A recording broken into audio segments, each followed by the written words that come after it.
Членките на Европската Унија ги изгласаа царините за кинеските електрични возила.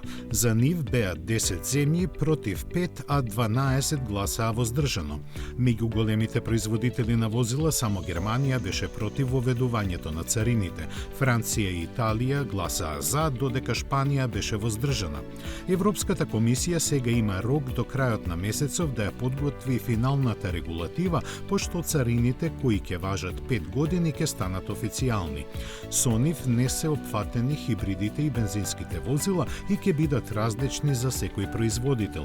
Ќе зависат од големината на компанијата, добиените субвенции и други фактори, но најмногу од тоа дали соработувал со истражувателите на Унијата кои ги утврдуваа фактите. Според досегашните пресметки ќе се движат меѓу 7 и 35% и ќе се наплатуваат дополнително на важечките царински давачки од 10% за сите возила од Кина.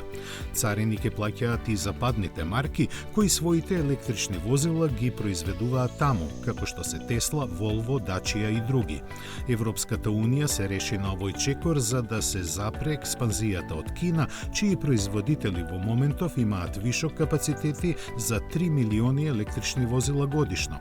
Со оглед дека Америка и Канада воведоа царини од 100%, реално е да се очекува дека дестинација каде ќе се пласира добар дел од тие возила ќе биде Европа, со што ќе се загрозат 2,5 милиони директни и 10 милиони индиректни работни места.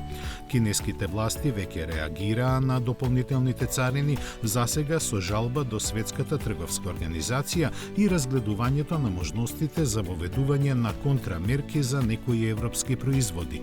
Се започна и преговори за надминување на ситуацијата во кои Пекинг предложи некои алтернативни мерки како ограничување на извозот и воведување минимални цени, но Брисел ги отфрли.